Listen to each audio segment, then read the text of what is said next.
Hello again. There is an expression in that I used to use in my childhood in Ireland, which was "stop the lights." And we used to use "stop the lights" when something was just so good. It was like, that's it. You've just got to stop everything and listen to me, which is what I'm asking you to do now. Right. Caoilinn Hughes, The Alternatives, Oneworld Publishing. So Alan and Unwin for us over here in Australia. Oh my goodness, stop the lights. In fact, stop everything and read this book. And then keep everything stopped so you can talk about and think about this book. It's probably the best book. Now, I've said there are a lot of books that are the best book I've ever read, but Caoilinn Hughes is knocking everybody off that pedestal. And she did this to me with The Wild Laughter. I mean, I thought that book could not be topped, and there you are. She has done that.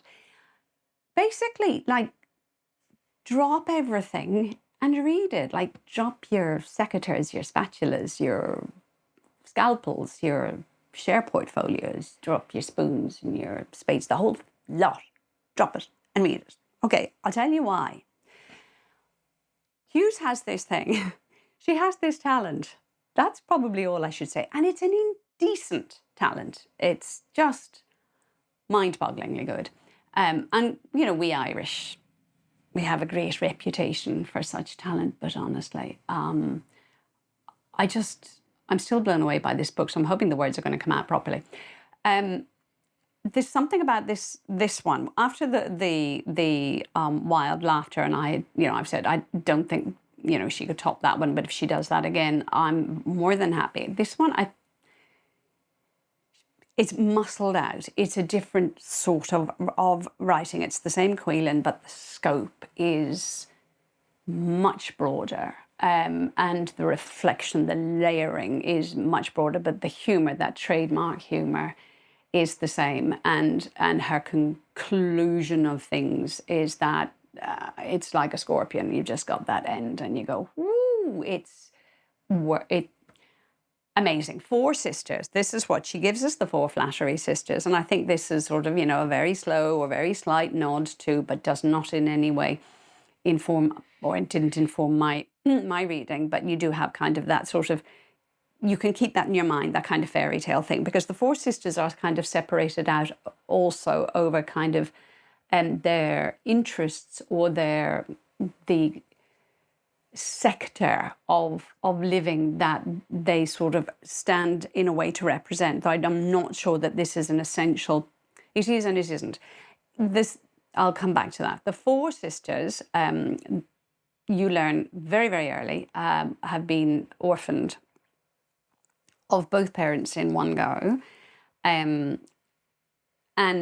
the older sister, Olwen, is the one who has brought everybody up with the help of the following sisters. So we've got Olwen, who at the time these women are now all in various ages of they're sort of in their 30s somewhere.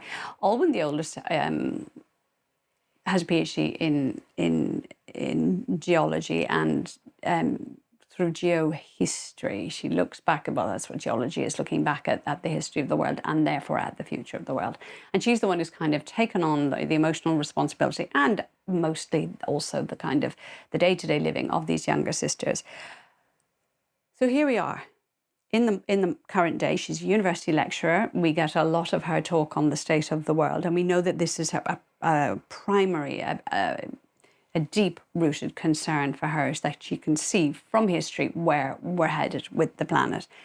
And she's in a relationship with someone who a man with two young sons, and you feel that's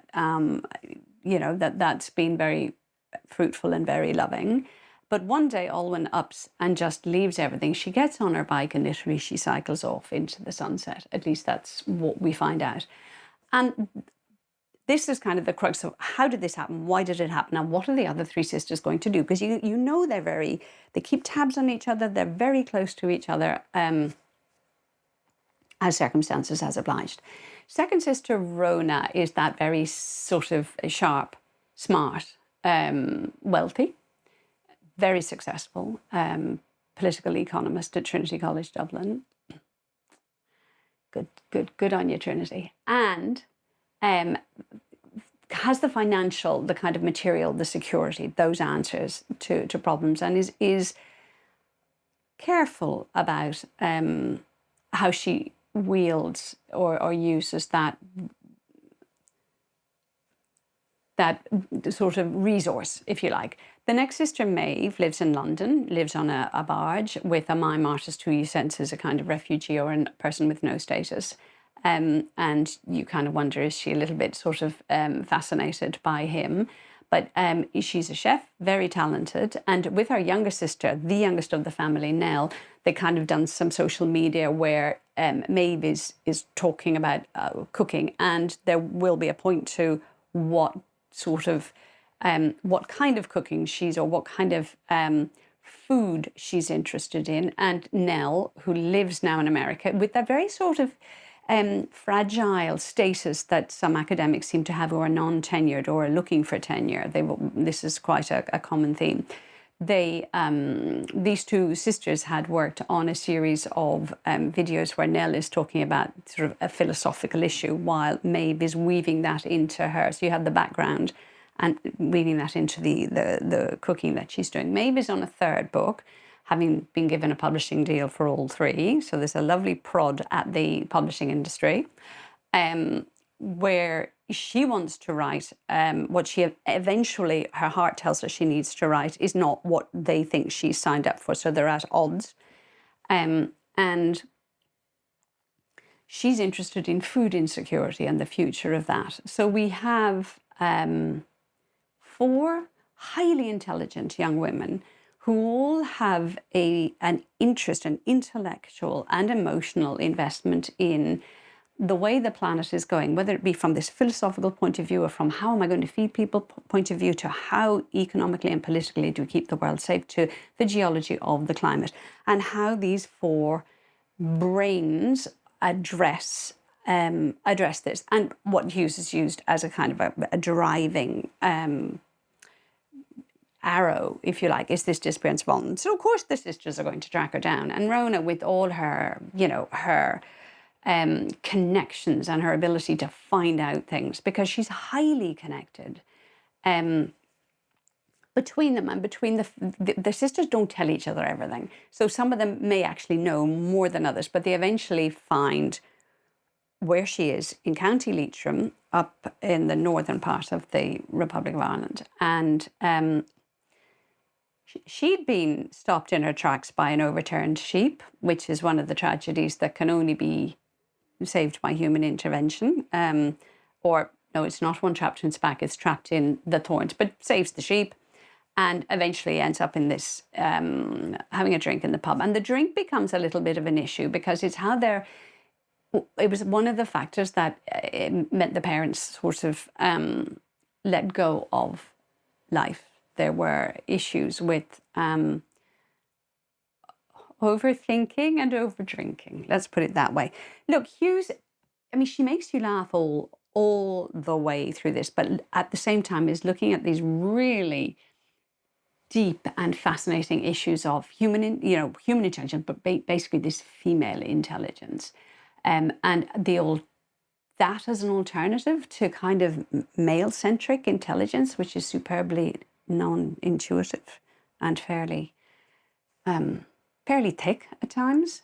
How that intelligence is, an alternative for, well, I'm using my intelligence, my brains, my talents, my skills to make myself some money and give myself some status. And well, hang on a minute, is that the only thing we can do with intelligence? So we're looking at her take on for common good, for making the world a better place, if said target is a possibility. And one would wonder. But that's why this sort of writing is so important, because Hughes makes you look at that and say, but is it always so desperate, or what are our alternatives? Hence the title. But it's also a look at what happens when the sisters, who eventually track Caoilinn down, and they are made feel a little bit unwelcome, because this, stop, I've looked after you all, this is my private space, And you kind of feel that she's also digging herself into the kind of the bunker mentality of what are my options? Where can I live? Where can I get water? Where can I plant? How can I survive what is coming? And the sisters then have to kind of rejig their position with each other. And it's that writing on any relationship with siblings, but particularly with these sisters, and God knows I've got two of them, and this doesn't happen, where they look at how they've read each other or misread each other, or how they've sacrificed for each other, particularly maybe Olwen, but there have been other sacrifices along the way. How they have preconceived notions, or how they may not have factored in that someone might have changed, or how they think that someone might not be doing very well, but in fact they're perfectly happy the way they are. And it's the most beautifully written, very poignant. I kind of found, why am I getting so emotional about these two sisters talking? Of course, sisters talking is perhaps the most beautiful thing. But, how did all the sisters, how do they feel about Nell, who was the youngest when all of this happened? And how does she grow into full womanhood when she's always been babied? Or how did Olwen feel about all of that? What was Rona doing in those years? And is Maeve just on a madcap sort of, she wants to teach people how to make recipes out of baked beans, and she's going to be able to do that? Because is that all we're going to have? I just can't do this book justice telling you what happens in it. It's every line, it's every turn of phrase is brilliant. I loved that in the first half of the book, where we're allowed to meet these four incredible women and understand their lives, understand their weirdnesses and their sort of their fragilities, and you're sort of going, oh God, for Maeve and Nell, you're going, God, get yourselves in or out of that situation. Or, and we're doing the same thing as the older sisters in a way. You're sort of judging and sort of trying to save everybody. And the second half of the book is mostly written in a kind of dialogue form, in like a play, where Hughes just shows you that everything is what you've said and what you've not said. And her play with those unsaid, or particularly one character you watch her, it's kind of biting down and saying, no, I'm not going to say that thing. And how they all realise that Olwen is kind of going the way of her mother, and how they're going to try and pull her back. There's an insanely funny pub, insanely funny anecdotes about the border, because she goes into this, the Northern Ireland border, and the politics of cross-border and which side you're going to live on, and goes into citizen power, how we can inform our society and our community, and how we can then make local government, hence federal or state, or to enact certain things by saying this is what we want. And all of this is a sort of suggestion there are alternatives to just saying, oh, the world is crap and we're just going this way, so damn, that's a bit of a problem. But the fun in the pub, the fun with Phelim, who's up the road and has his own kind of quiet philosophy, and the pub-scented sort of, or stewed anecdotes of life and how we get on with it. I just absolutely, if you haven't understood at this point that I've totally loved this book and that you have to read it and love it too, I don't know what I'm doing here. But read it, for goodness sake, read it, and I know you're going to love it. It's the best thing out there. That's it. See you. See you next time, because there will be more. Bye.